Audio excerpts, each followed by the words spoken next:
بسم اللہ الرحمن الرحیم۔ برادران اسلام، فرض نمازوں اور نماز با جماعت کا اہتمام جس طرح صحابہ کرام نے کیا ہے اس کی کوئی مثال دنیا کے اندر نہیں ملتی۔ صحابہ کرام نے فرض نمازیں پڑھنے کا بھی حق ادا کر دیا اور اسی طرح نماز با جماعت کی پابندی کا بھی حق ادا کر دیا۔ میں چند ایک مثالیں آپ کی خدمت میں پیش کرتا ہوں۔ رسول پاک صلی اللہ علیہ وسلم کے زمانے میں ایک صحابی ایسے تھے، وہ میلوں میل مسجد نبوی سے دور رہتے تھے اور مسجد نبوی اور ان کے گھر کے درمیان ایک پانی کی وادی تھی جو بارش سے بھر جاتی تھی اور اس میں پورا سال پانی بھرا رہتا تھا۔ وہ صحابی رسول اس بڑی پانی کی وادی کو کراس کر کے، چکر کاٹ کے، میلوں کا سفر کر کے پیارے نبی صلی اللہ علیہ وسلم کے پیچھے نماز با جماعت پڑھنے کے لیے تشریف لاتے تھے۔ اتنا اہتمام تھا نماز با جماعت کا کہ میلوں کا سفر کر کے نماز با جماعت کا اہتمام کرتے تھے تاکہ نماز کا ثواب ملے اور بھرپور ثواب ملے، کیونکہ ان لوگوں کو دنیا اور آخرت کی حقیقت سمجھ میں آ چکی تھی، اس وجہ سے وہ اس کا بہت زیادہ اہتمام کرتے تھے۔ مثال کے طور پہ ایک اور صحابی رسول، یہ سارے واقعات اسلام کی بڑی کتابوں میں لکھے ہوئے ہیں، وہ کیا کرتے تھے؟ کافی دور وہ امامت کرتے تھے مسجد نبوی سے ایک اور مسجد میں۔ وہ پہلے پیارے نبی صلی اللہ علیہ وسلم کے پیچھے نماز پڑھتے تاکہ برکت حاصل ہو جائے، اس کے بعد جاتے اور اپنی مسجد میں، دور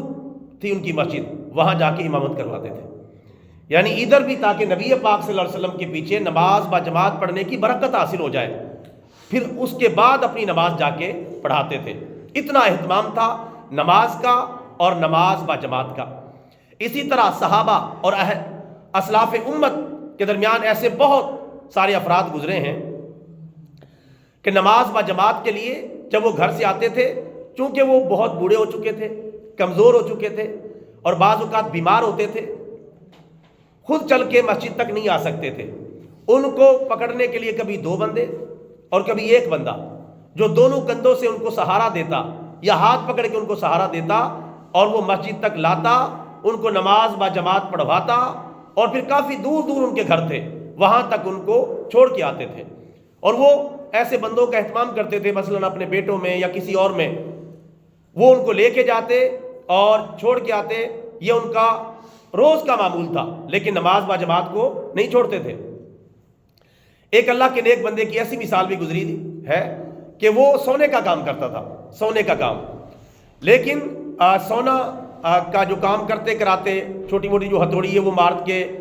کبھی کچھ بنا رہا ہے، کبھی کچھ بنا رہا ہے، کوئی ہار بنا رہا ہے، انگوٹھی بنا رہا ہے، لیکن جیسے ہی اذان کی آواز آتی تھی وہ کام چھوڑ دیتا تھا۔ مثال کو اور اتنا پابند تھا کہ اگر اس نے ہتھوڑی اوپر کی طرف اٹھائی ہوئی ہے، یہیں اللہ اکبر کی آواز آ گئی، اس نے اس کو مارنا بھی نہیں، ادھر ہی چھوڑ دینا ہے، بس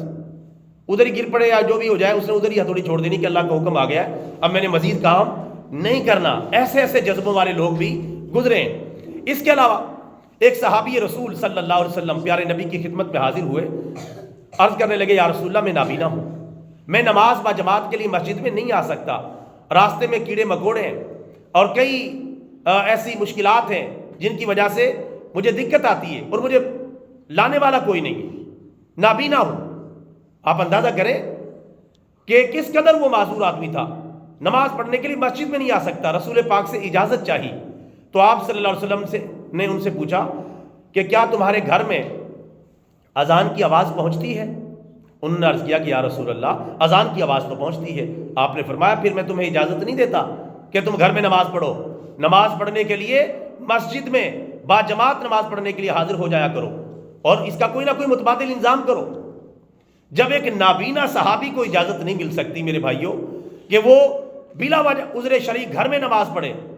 تو پھر ہم کو کیسے اجازت مل سکتی ہے؟ ہم تو اللہ کا شکر ہے عام طور پہ ہٹے کٹے، کھاتے پیتے، پریشانی کوئی نہیں، نرم گرم بستروں سے نکل کے آتے ہیں۔ صحابہ کرام نے یہ عیش والی زندگی کہاں دیکھی ہوگی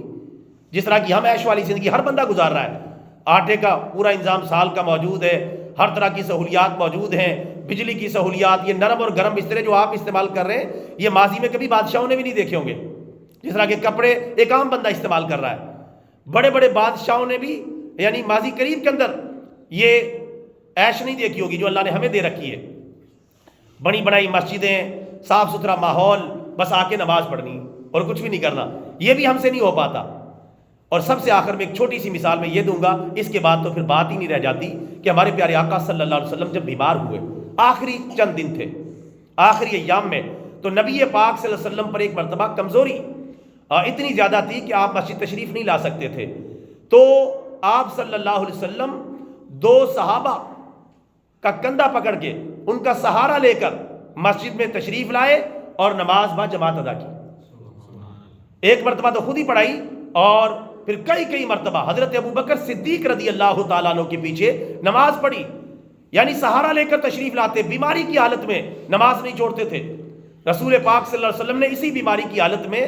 17 نمازیں حضرت ابوبکر صدیق رضی اللہ تعالیٰ عنہ کے پیچھے پڑھی۔ تو رسول پاک صلی اللہ علیہ وسلم نے بتا دیا کہ اس پر کمپرومائز نہیں ہو سکتا، سمجھوتا نہیں ہو سکتا، یہ اللہ کا حکم ہے، اللہ کا فرض ہے، ماننا پڑے گا، عمل کرنا پڑے گا، اس کے بغیر کوئی چارہ کار نہیں ہے۔ اللہ تعالیٰ ہمیں بھی بطور خاص فرض نمازوں کا اور نماز با جماعت کا اہتمام کرنے کی توفیق عطا فرمائے، آمین۔ وما علینا الا البلاغ المبین۔